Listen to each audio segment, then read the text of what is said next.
del Highlander por la Jungla FM Radio. Radicalmente diferentes. Y así es, estás a punto de escuchar a una leyenda y a su historia. Pues bienvenida a toda la gente que se conecta siempre con nosotros todos los jueves para escuchar la hora del Highlander.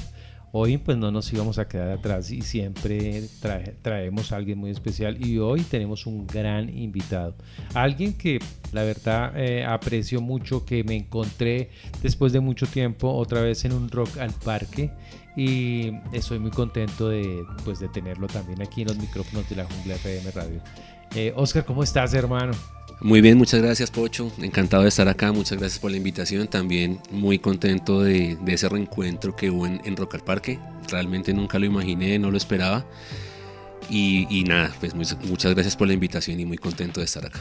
Pues muy chévere ese reencuentro. Me acuerdo ese día que nos volvimos a ver, ustedes estaban tocando en este Rock al Parque 2025 y ustedes venían pues con toda la pinta del punk y todo el estilo. Cuando me los voy encontrando de frente y me voy dando cuenta de quiénes son, me saludas, pues fue muy bacano. Además, sí. Pasaron cosas muy especiales en ese momentico, ¿no? Uh-huh.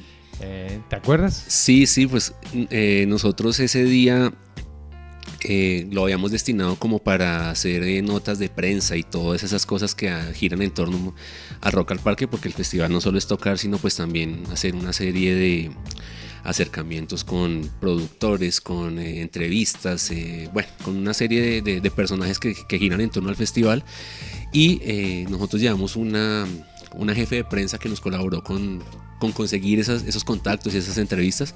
Y pues estábamos allí en un momento como de relax y ella nos dice, vamos que aquí hay una entrevista y la vamos a hacer de una vez. Y cuando nos vemos y yo, hey Pocho, uy, que la jungla. Y yo, no, esto es increíble, que encuentro tan en el lugar menos esperado y en el momento que nunca lo hubiera esperado, y nos encontramos y pues en ese momento hicimos la entrevista con el bajista, con Alejandro, que él incluso guardaba una fotografía de una factura de la Jungla Skate Shop en su momento de hace, no sé, 20 años, no sé hace cuánto. Sí, y recuerdo que Pocho también dijo, wow, pues espérame eso, y bueno, fue muy bacano recordar también cosas viejitas. Así es, pues muy chévere tenerte aquí. La gente que acaban de entrar, pues estamos con Oscar de Sin Nadie al Mando, voz principal de esta gran banda colombiana que ha trascendido también, pero que también tiene una historia detrás un poco más profunda, y por eso también que está aquí con nosotros. Al aire, la hora del Highlander. Y después de escuchar esta canción le dan unas ganas más bien de gritar pogo y meterse en el pogo y comenzar claro a gozarse esa energía y esa fuerza tan brava que ustedes le meten también. La voz eres tú, ¿no es cierto? Sí, voz principal. Realmente cuando empezó la banda solamente era guitarra. Teníamos otro vocalista y él salió. Y pues empezamos a buscar quién cantara y no apareció nadie. Entonces yo dije, pues voy a cantar y... Sí, voy a meter. Y lo sigo intentando porque realmente no creo que yo cante, sino es gritar y energía más que todo, que es lo que finalmente es el punk. Algo que me aterra un poco es esa velocidad que le metes, porque tú eres una persona calmada, siempre has tenido una energía muy, muy bacana, muy calmado, pero en el escenario yo te vi varias veces ahí en Rock al Parque y la rompes durísimo, hermano. O sea, yo me lo gocé al 1,000,000%. Gracias, no, pues realmente es como... Sí, es una transformación, realmente uno entra al escenario y tienes que botar toda la energía que pueda, porque lo que transmita al público es lo que recibe uno de ellos, entonces hay que entregarlo todo, y así sea un concierto como el de Rock al Parque, que es gigante, o un concierto en un bar con 10 personas, entonces siempre la energía es al tope y prácticamente queda uno destruido después de un concierto, porque es un desfogue de energía y hay que transmitírselo a la gente para que ellos lo disfruten, pues como uno quiere que lo disfruten. Así es. Uh-huh. Pues Oscar, ¿cómo comienzas tú también? Cuéntale a la gente un poco cuál es tu historia, cuéntanos tu caso. Bueno, el cuento de la música fue básicamente por el skateboarding. Yo ya había tenido, digamos, un acercamiento desde muy niño con el skate, había tenido tablas que en su momento se llamaban taiwanesas, les decíamos, que eran unas imitaciones de alguna tabla como la que puedo ver allí de Steve Caballero. Eran tablas que evidentemente eran hechas en Asia y trataban de parecerse a lo que era una tabla real americana de su momento.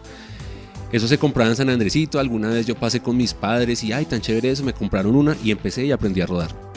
Después de muchos años pues ya tuve un acercamiento al skate real y pues curiosamente en la jungla yo vi mi primer video de skate, que era el primer video que sacó Plan B, el Questionable Video.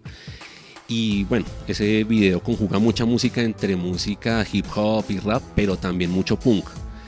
Y yo escuchaba esas canciones y yo decía, wow, esta vaina qué es, o sea, yo tendría que 12, 13 años, por mucho 14.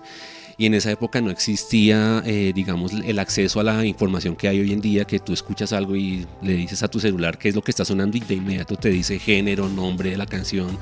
En esa época era muy difícil saber qué era eso y pues empezaba uno como a buscar asesoría de gente que medio hubiera viajado o cosas así. No, que eso es punk, que es una banda que se llama tal, no sé qué, bueno, ahí aparecían bandas que después me gustaron mucho como Pennywise, Bad Religion, etc. Y pues fue como un gusto hacia la música como puede tener cualquier adolescente, pero ya después de mucho montar tabla, porque pues a la fecha de hoy aún sigo montando tabla, pues no en la intensidad y en la energía que quisiera, pero bueno, ahí lo seguimos intentando. Con un amigo también del barrio Castilla, nosotros somos skaters del barrio Castilla, que eso puede dar también para un podcast. Eso tiene mucha historia. Sí, tiene mucha historia. Yo recuerdo que los barrios más skate eran Castilla, la gente de la 80, la gente de Villas de Granada y algunas personas también del norte. Era como los focos o los nichos de skate en Bogotá. Y con un amigo de ahí del barrio Castilla, él me dijo un día, oiga, ¿por qué no tocamos punk? A mí también me gusta. Y yo me compré una guitarra, esa guitarra duró allá debajo de la cama por ahí unos 3 años, nunca pasó nada, hasta que un día el muchacho llegó y me dijo, ya tengo el bajo. Y yo, entonces hagámosle. Bueno. Empezamos sin saber nada, o sea, sí. Ni una clase de música, nada. Empezamos pues como a tratar de generar algún tipo de sonido y él con un compañero de su colegio montamos la banda porque él era baterista. ¿Y siempre se llamó Sin Nadie al Mando? No, eso al principio no tuvo nombres, después tuvo nombres inventados que nunca trascendieron y nosotros montamos una primera banda que se llamaba Repulsión, grabamos un disco de 10 canciones, 9 propias y un cover de una banda española y bueno, ahí continuamos tocando algunos años, ya digamos entrando ya en la escena punk de Bogotá, que en ese momento era compleja, o sea, no cualquier banda puede tocar en conciertos y pues hay que ir a los toques, empezar a conocer la gente, empezar a que lo conozcan a uno. Entonces pues bueno, ahí nos logramos meter en algunos toques. De hecho el primer concierto de nosotros fue en un skate park que tenía un amigo de nosotros que se llama Javier, que era en el barrio Usatama. Ajá, sí, me acuerdo de ese skatepark. Era un skatepark bastante grande, entonces daba para hacer conciertos grandes y allí tocamos ni siquiera en un concierto, sino en un festival de punk internacional y nos dieron la oportunidad y fue como la primera experiencia en escenario. Luego ya sale Javier de la banda, el dueño del skatepark, el vocalista, y pues con la salida de él intentamos encontrar nuevos vocalistas, pero no aparecieron, entonces ahí yo decidí cantar. ¿Verdad que Javier ahora toca reggaetón? No sé. No me entiendes. No, quedas como, uy, él siempre tuvo una onda como muy 80s, como muy synth pop. Estaba más por ese lado. Él siempre le ha gustado como eso, aunque pues disfrutamos mucho del punk y tenía una muy buena voz y muy buen performance en escenario. Y nada, pues con la salida de él y ya empezando a cantar yo, decidimos cambiarle el proyecto, canciones, no volvimos a tocar canciones de Repulsión ni nada, sino empezamos una nueva banda y fue Sin Nadie al Mando. Ahí sí, ya. Más o menos, ¿en qué año fue eso? Por ahí 2001, 2002, más o menos. Ok. Bueno, y después de que pasa ese cambio, ¿quiénes entraron en la escena también de la banda? Bueno, porque tú me decías hace un rato afuera de micrófonos que mucha gente llegó, ¿no? O sea, has cambiado como la organización o la gente que ha estado en... Pues digamos, no la he cambiado yo. Ha pasado que... Han sido movimientos pues naturales de que la gente crece, se casa, se va del país o ya no le gusta el punk o bueno, cualquier tipo de situación. Los que empezamos básicamente fuimos skaters. Estaba Pedro en el bajo. ¿Pedro Tocín? No, Eso Pedro está. López, que es un parcero ahí también de Castilla, que a día de hoy es artista gráfico. Ok. Un saludo a Pedro allá en Suba, que también me lo reencontré después como de 25 años en el marco del paro nacional que hubo hace Así unos también. años, Ajá. en un concierto que hicimos en la calle, y él lo encontré y casi ni lo reconozco de lo cambiado que estaba. Ya. Estaba Javier, estaba yo, y bueno, y Andrés, que en paz descanse, que ya no nos acompaña, que fue el baterista que trajo Pedro de su colegio, que él era el único que nunca se había montado ni se montó en una tabla, y la única vez que se montó en una tabla se desgarró una rodilla. Entonces Bueno. sí, no, él era el único que no era skater. Y bueno, cosas de la vida, fuimos cambiando la alineación. De la alineación original solamente quedo yo en este momento. Y fueron ingresando pues personajes que fuimos conociendo al interior ya de la escena punk, no tanto skate. Claro, claro.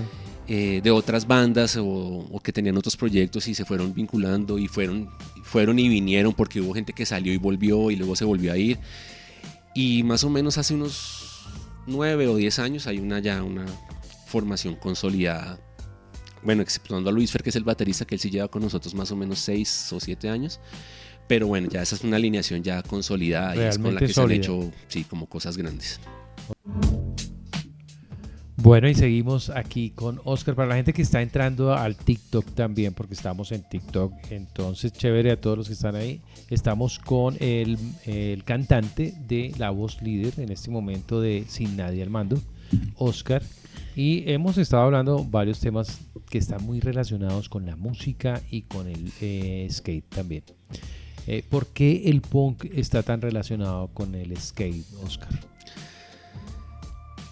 Bueno, yo creo que el skate fue también como una respuesta en su momento en Estados Unidos, de la juventud del momento, que se quiso revelar a través de una práctica de un deporte. Y pues para muchos a día de hoy el skate no es un deporte, sino es un estilo de vida. Entonces mucha gente lo utilizó para transmitir sus ideas y su arte. Incluso muchos skaters de viejas épocas que ya no montaron más, pues ahora son artistas, son fotógrafos o se desempeñan en otras actividades. Pero pues el punk como que se relaciona directamente con el skate, como en esa rebeldía, como en querer transmitir algo por el lado del punk a través de la música, y por el lado del skate a través del arte, que es, para mí, no cualquiera se monta en una tabla y mucho menos puede dominarla y hacer lo que muchos artistas del skate pueden hacer. Así es, y le da como mucha libertad a la persona para que pueda como plantear sus cosas sin decir no lo voy a hacer, o sea, sin ponerle barreras, precisamente por lo contestatario también del movimiento de skate. Exacto, y de hecho pues hay muchos skaters que siguen preceptos punkis y que incluso en su estética también son como esa combinación de skate con punk. Y también hay muchos artistas de punk que están directamente relacionados con el skate y que lo han disfrutado, ¿no? Porque finalmente el skate como que es una salida de la realidad y le permite a uno una introspección y como una lucha interna que lo obliga a uno a sacar el truco, y hasta que no lo saca no lo deja. Entonces también genera mucha constancia, en cierta manera disciplina, pero no una disciplina militar, sino una disciplina de autosuperación, de Absolutamente. quiero lograrlo y hasta que no lo logro, y no importan los golpes, no importa la hora o los días que me tome, pero sacar el truco. Y finalmente no es para nadie, porque un skater, digamos un skater real, no hace el truco para satisfacer a sus amigos o que le digan que tan bacano que le salió, sino es la satisfacción propia de lo logrado y precisamente haber expresado algo a través de ese movimiento. Uno de los canales más fuertes que ha existido siempre para el punk es la revista Thrasher. Yo creo que le dio como más visibilidad en el mundo entero, de cierta manera, al punk y a otras escenas del skate, porque pues el skate está también dividido en dos, como en dos vertientes, ¿no? O sea, si nos ponemos a mirar, están los bonitos del Powell Peralta, yo les decía como los menudos de la cosa, y están también Tony Alba y Cristian Josó y los irreverentes y los otros que se salieron como de ese formato, o que siempre estaban por fuera de ese formato. Okay. Y Thrasher era esa revista punkera también, ¿cierto? Con ese estilo, hasta el papel, las portadas y todo traía eso muy, muy, muy bien marcado. Entonces yo creo que por ahí también ayudó mucho, ¿no es cierto? Sí, incluso yo recuerdo que Thrasher también incluía dentro de sus capítulos no solamente skate, sino también vinculado y traía bandas de punk, de escena punkera y todo. Entonces eso también le permitía a la gente que leía la revista aprender un poco de música y conocer de bandas y de lo que pensaban esas bandas y finalmente lo que transmitían a través de esa música. Así es, así es. ¿Cuál es la banda que más de pronto te impactó o que llegó más a ti para meterte en esto?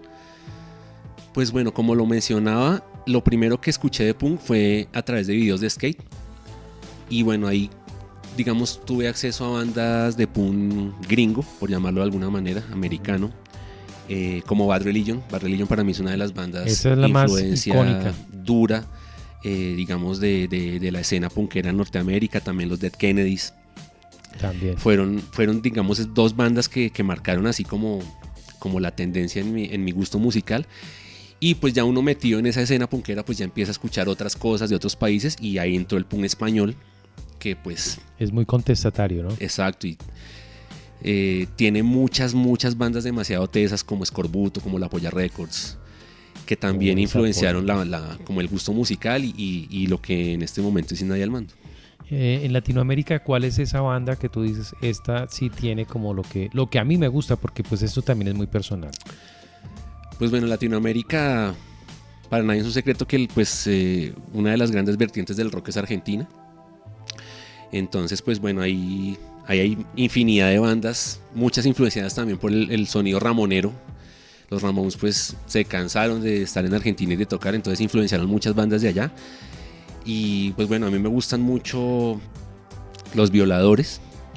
Ajá. Me gusta Flema, 2 Minutos, de Argentina. 2 Minutos, Flema, claro. Y bueno, ahí hay otras bandas también de rock que no necesariamente, o sí tienen, digamos, alguna cercanía con el punk, pero... hay fusiones. Sí, como fusiones como por ejemplo los Fabulosos Cadillacs, que son una banda demasiado grande. Con el señor Flavio, obviamente. Exacto, y que incorporaron dentro de su música al principio pues mucho del sonido ska y después pues ya otras vertientes más latinas y demás, pero pues en esas letras de esa banda, por ejemplo, también se ven visos y claramente letras contestatarias que evidentemente fueron influenciadas por el punk en su momento. En Colombia, la escena del punk se comenzó más en Bogotá o en Medellín. ¿Dónde fue como, o es difícil como ponerlo en algún lado? Sí, yo creo que es difícil. Tendríamos que hacer ya un estudio sociológico y cronológico ya para... Uy, fue madre, pero, sí, muy profundo. Pero pues yo no sé, o sea, hay quienes defienden que el punk nació en Medellín y pues prueba de ello pues de pronto la película de Rodrigo de No Futuro y todas esas bandas que sonaron en ese momento en el punk medallo que se conoce. Pero mientras tanto Bogotá también... Acuérdate de La Rebeca y todas esas bandas que eran más de garaje, más exacto, de skate. No, incluso más viejo, pues ahí estaba, pues si nos vamos al disco del Bogotazo, por ejemplo, que ahí está Desarme, está Demencia, bandas clásicas del punk bogotano, que yo creo que es como contemporáneo. Sí, estaban en el mismo momento. Es muy posible. Se estaba dando. Es muy posible, pero claramente tuvo más visibilidad Medellín por la película pero bueno, es una visión muy personal, como te digo, no tocaría ya empezar a hacer un estudio más detallado a ver dónde empezó y qué banda empezó, porque en Bogotá también estaba, por ejemplo, Morgue, que es viejísima, y ya sonaban, entonces claro, exponentes han habido muchos y hay bandas re viejas que todavía están dando olor y siguen. ¿Qué es lo que no te aguantas de una banda? O sea, no tanto de la banda, sino de las letras. ¿Qué es lo que tú puedes decir? Esto no pertenece al género. Pues es que mira, para mí el punk más que la música es la letra. Lo que tú transmitas a través de la letra es lo que realmente es punky. Entonces, pues mucha gente dice, no voy a decir nombres de bandas porque no. No se trata de eso. ¿Sí? Pero no, es que esa banda es de punk. Pero todas las letras nada tienen que ver con emitir un mensaje contestatario frente a cosas que una persona entiende o percibe que están mal en la sociedad. Si la letra no transmite nada de eso, simplemente es un sonido, o sea, sí puede ser música y de pronto hasta muy bien hecha, musicalmente hablando. Gente profesional y muy virtuosos de la música pero si la letra es vacía, no es punk. Entonces tiene que tener un contenido social. Claro, absolutamente, para que realmente... Y totalmente. Obvio, pues todas las bandas también queremos divertirnos y pasarla chévere, y hay bandas que tienen Sin Nadie al Mando tiene letras que de pronto hablan de una farra, pero es una canción en 30, o sea. Esa mezcla que hace, por ejemplo, Consulado Popular, que mezcla también folclore y algo de punk y todo eso, que tú ¿cómo lo relacionas? Pues a mí me parece que, como te digo, la música solamente es el canal para la transmisión del mensaje. Si la música es una cumbia que ahorita les está gustando mucho a los pelados, que la cumbia argentina, cumbia villera, o si es un hip hop, un rap, o si es folclore colombiano, por ejemplo, no sé, La Muchacha. Sí. Tú escuchas a La Muchacha cantar y son letras repunks, o sea. Totalmente, que se le pueden meter toda la fuerza del exacto, del punk. Y lo que te transmite a ti, independientemente del tipo de sonido a través del cual viaja ese mensaje, es lo que realmente es punk. Entonces, si no tiene un contenido social y si no está molestando a alguien y si no está dejando claro una inconformidad de la persona que lo está diciendo, no es punk. Ok. ¿Cuál es el recuerdo más importante que tienes de la primera época esa época de los amigos, del parche, de los videos y de todo? ¿Cuál es ese gran momento que nunca se ha borrado? Bueno, como se dijo hace un instante, yo ya sabía rodar y todo el tema. Yo perfectamente me podía montar en una tabla y no me caía y sabía hacerlo perfectamente, pero sabía era rodar y ya, nada más. Y un día yo salí a patinar ahí por el barrio Castilla. Mi vivienda era en un sector que se llama Villa Alsacia, más específicamente, que eran unos edificios que están sobre la avenida Boyacá y que de ahí para abajo eran solo potreros. Habían 3 cuadras de casas y nada más. Que si tú vas a día de hoy, eso ya está lleno hasta la ciudad de Cali, o sea, apartamentos y de todo. Entonces yo salí pues a conocer ese barrio, yo estaba recién llegado en ese barrio. Había conocido a un chico que pues tenía un monopatín ahí en el edificio, y yo tenía esa tabla horrible taiwanesa que ni andaba porque eran ruedas de plástico, sí. era horrible.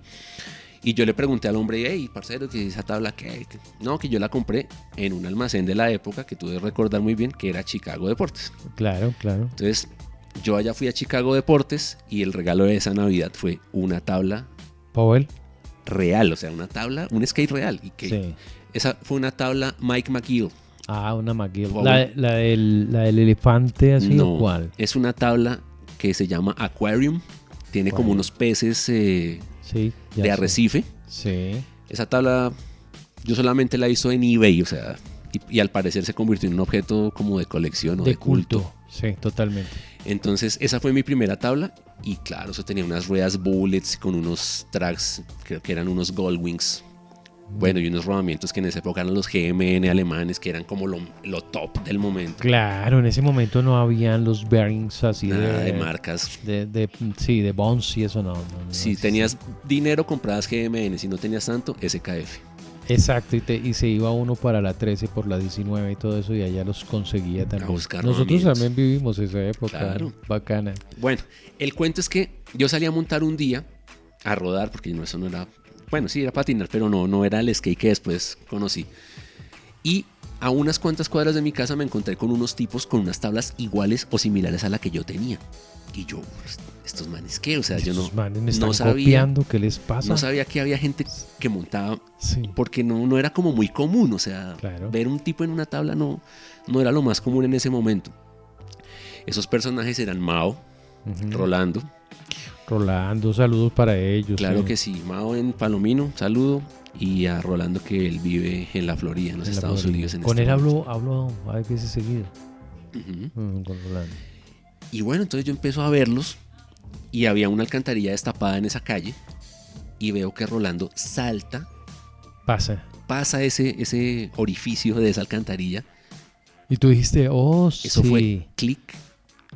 De una. Yo dije, ¿cómo levanta la tabla? O sea, ese momento yo no lo olvido porque ese fue el momento que a mí me metió en el skate hace casi, o sea, fue un momento 35 años. Realmente mágico. Sí, mágico. Ver algo que uno no pensaba que se podía hacer. Sí, o sea, era inverosímil. Levantar la tabla, ¿de dónde la levantaba? Que no está adherida a los pies por ningún tipo de elemento ni nada. eso fue alucinante, es la palabra. O sea, Alucinante. Dije, Okay. Y pues sí, finalmente a mí me dio como susto y dije, no, estos manes de pronto me roban mi tabla. Sí, claro.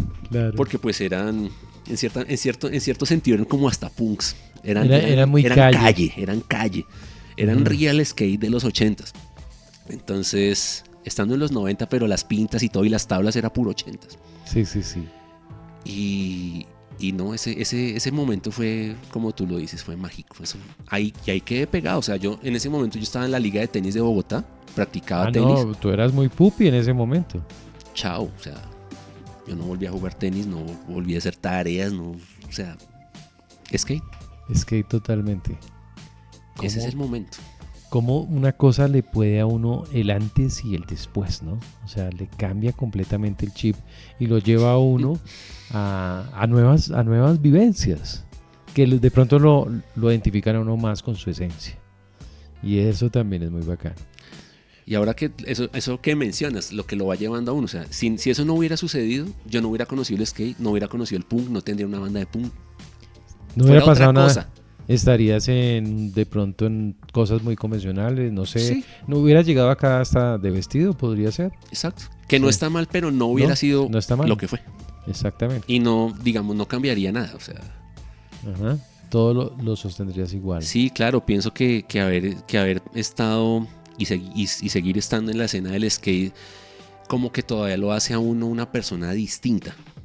Como que no es el normal. Y en su momento éramos como unos proscritos. Ser skater Absolutamente. era esos camines de las tablas que todo Sí, lo rompen. sí. Y uno, qué chimba. O sea, Sí, drogos y de todo, porque Y no lo se que salía sea. de ahí, ¿no? O sea, esas eran las palabras, pandilleros, de todo. exacto, sí. Drogadictos en esas tablas, en esas patinetas. Sí, claro. Pero no cambiaría nada. O sea, me siento orgulloso de eso y para mí sigue siendo un estilo de vida y no lo he dejado. O sea, es que es tan... Incluso el hijo de mi esposa ahora monta tabla. Imagínate. O sea, yo así. le mostré eso y él quedó también como que Le impactó. impactado. Y sí, un chino ahí de 11 años y ahí está dándole. Ok. ¿Hasta dónde te ha llevado también el skate y el punk? ¿O qué has conocido a través de la experiencia? Bueno, a través del skate, pues igual éramos muy jóvenes, no había plata como para viajar, pero bueno, tuvo la posibilidad de conocer ciudades de Colombia a través del skate. Y conocer otros parches y otros amigos de otras ciudades. Que lo recibían a uno. Claro, le daban hospedaje en su casa sin siquiera haberlo visto nunca. ¿Tuviste los primeros campeonatos de skate? Claro, yo estuve en el primer campeonato de skate participando sin saber hacer nada, pero yo estuve en el Coliseo El Salitre. El Salitre. Eso tiene una historia muy fuerte, ese primer campeonato. Pero ese es otro tema. Eso sí, eso también Pero da para otra.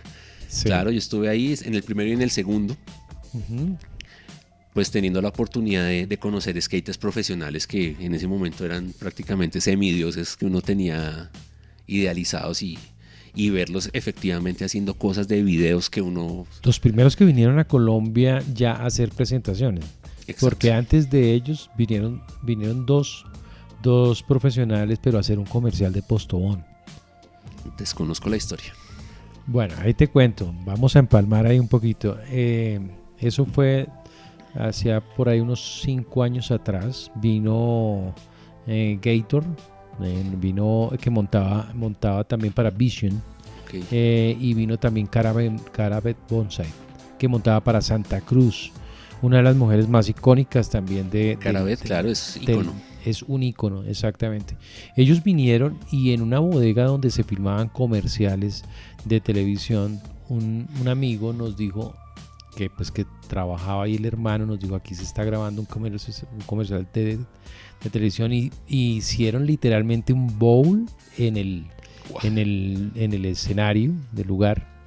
Y después obviamente lo taparon. Nosotros no queríamos que lo taparan, pero él nos metió y nosotros pudimos ir a ver las escenas, a ver cómo estaban grabando y todo eso. Y pues nosotros tendríamos, ¿qué te digo yo? Nosotros tendríamos por ahí unos 16, 15 años.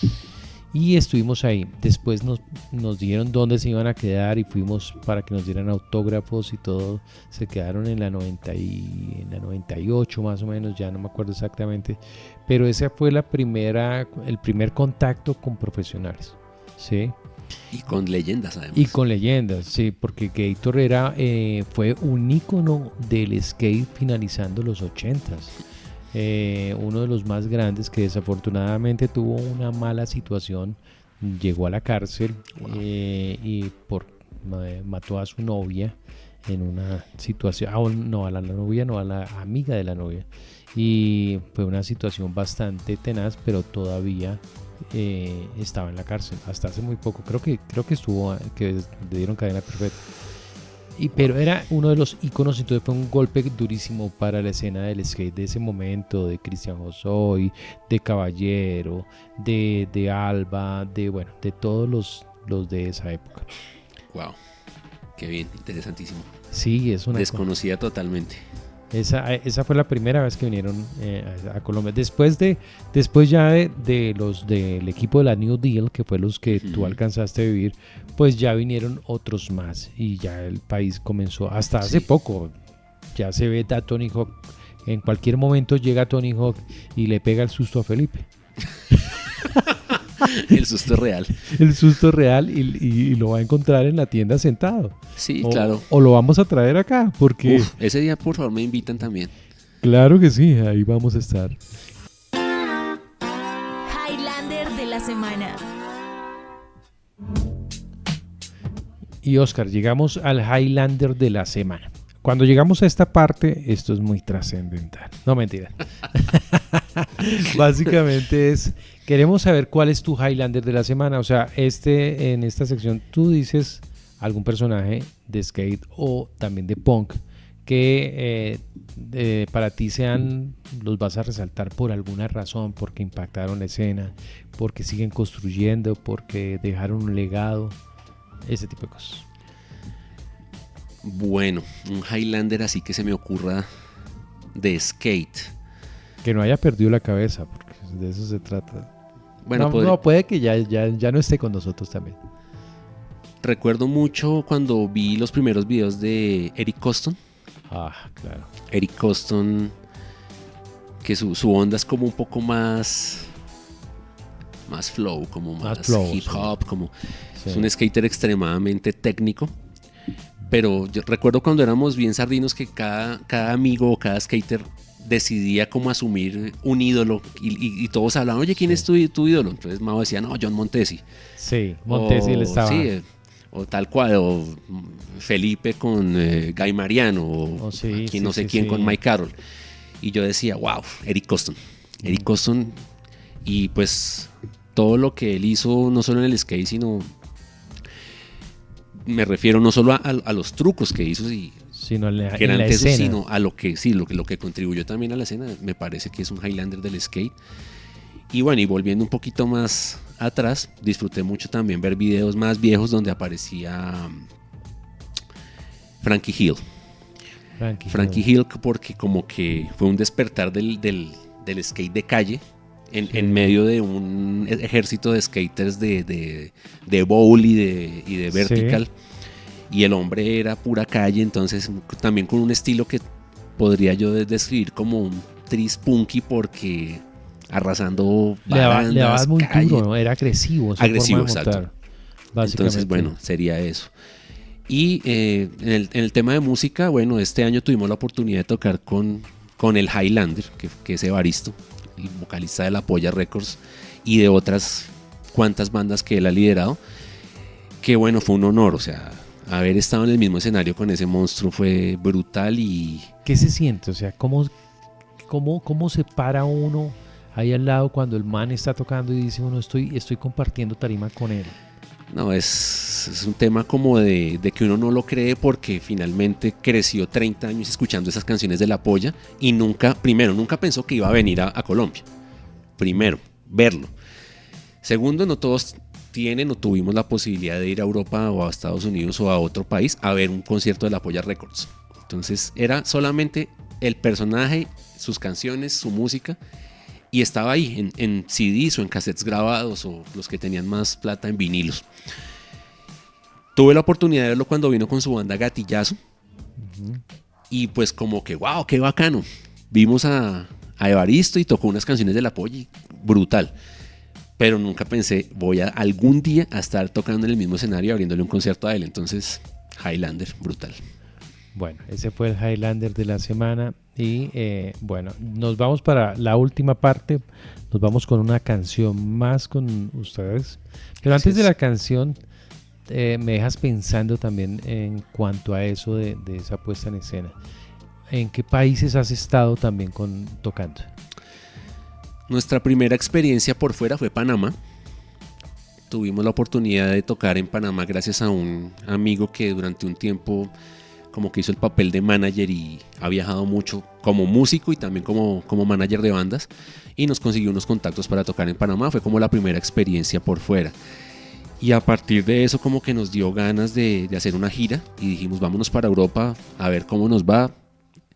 Eso fue en 2023. A día de hoy yo creo que los 4 todavía estamos pagando ese paseo porque pues finalmente en el punto es autogestión, o sea, sí. Si quieres hacerlo, hazlo tú mismo, y bueno, lo hicimos así.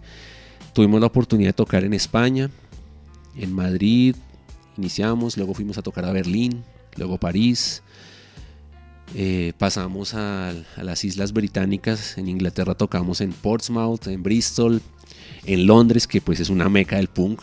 Totalmente, sí. Fue pues como un gran orgullo haber tocado en Londres. ¿Realmente el punk comienza allá, el punk? ¿O puede no? decirse, sí, se podría decir sí. que sí. Inglaterra tiene muchas Muy ciudades contesa. con muy reconocidas bandas, Bristol, Londres. El punk sí como que estuvo muy, muy allá.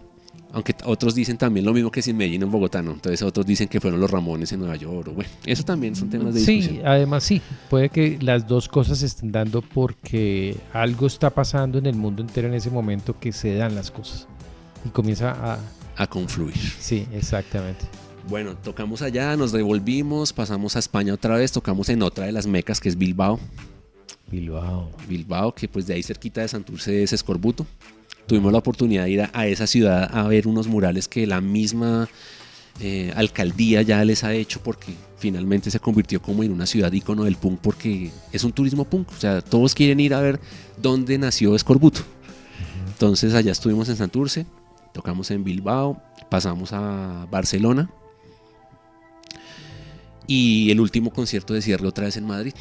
Una gira como de unos 25 días aproximadamente. ¿Cómo lo recibieron también, siendo latinoamericanos, bueno, hispanoamericanos, y cómo lo reciben también en España y en el resto de países? En todas las partes donde tocamos como que siempre existía la expectativa de, bueno, estos manes vienen de Colombia, cruzaron el charco, vamos a verlos, o sea, entonces muy receptivos, se sollaron todos los toques, estuvo muy bacano. La diferencia con la escena es que es una escena más comprometida socialmente.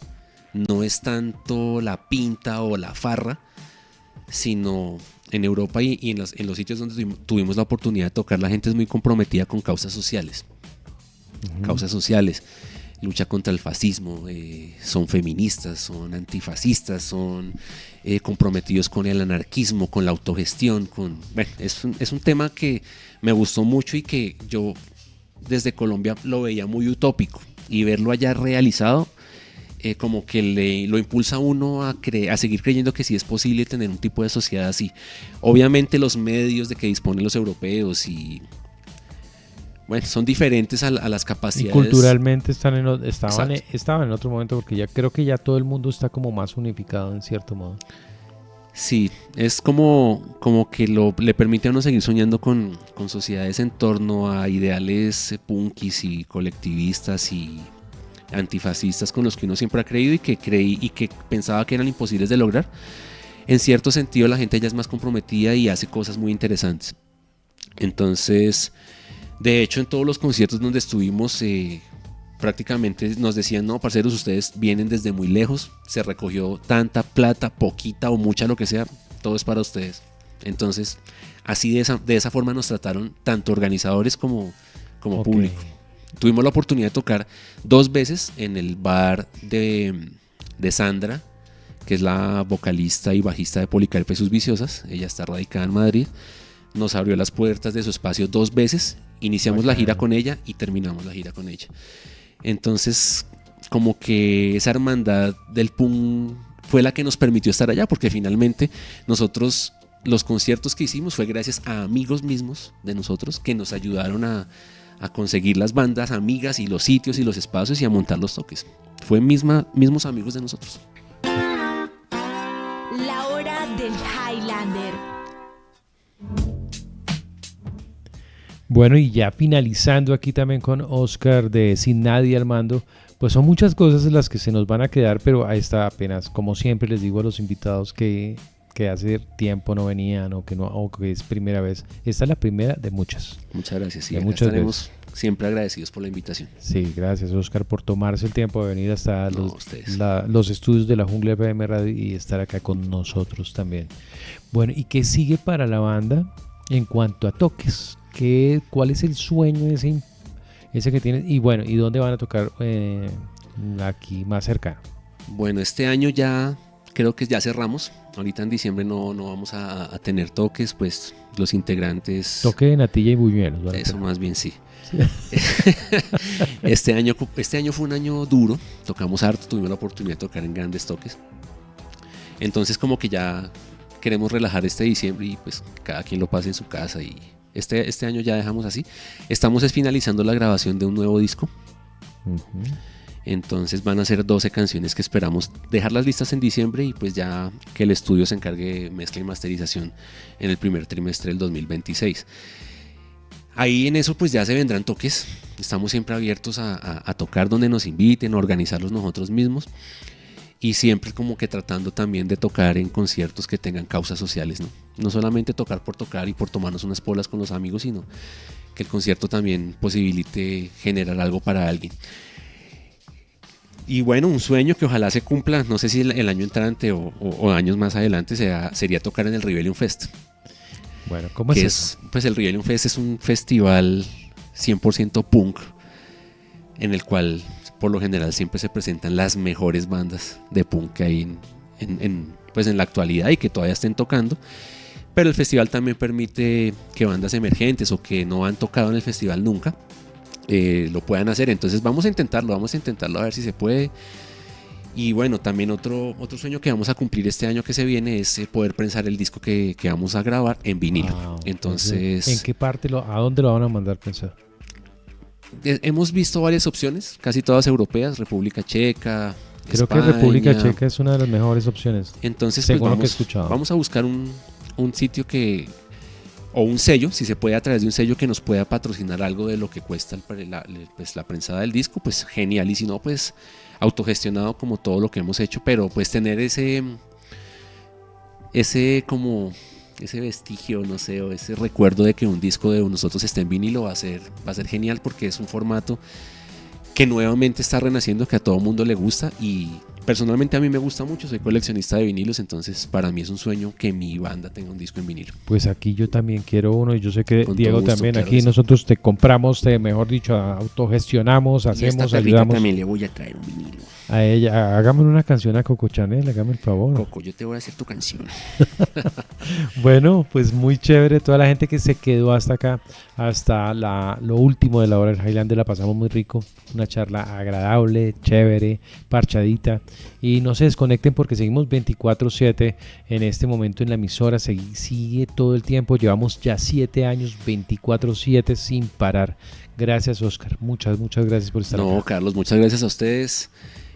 Es muy bacano reencontrarnos, poder compartir de nuevo algunas charlas y algunas vivencias de esas viejas épocas del skate. No estaríamos aquí de no haber sido por la Jungla. Entonces muy agradecido también por el espacio y felicitarlos por esta emisora tan hermosa que tienen. Y nada, ahí estamos pendientes. ¿Cuáles son las redes sociales también para que la gente... Todas las redes tienen la misma denominación, es SNAM, sin nadie al mando, SNAM Punk Rock. Ahí está Instagram, está el TikTok, que pues eso yo no lo entiendo muy bien, pero ahí está el Facebook también y el canal de YouTube también, todo como SNAM Punk Rock. Ok, bueno, ahí ya lo tienen entonces para que los puedan seguir en sus redes sociales también y puedan estar pendientes de la salida de ese nuevo álbum en vinilo, porque eso tiene un sonido que no se compara con nada, así que hay que tenerlo ahí. Bueno, nos vemos entonces. Gracias, Oscar. Carlos, muy amables y gracias a la Jungla. Bueno, un abrazo a todos, chao. Santander por la Jungla FM Radio. Radicalmente diferentes.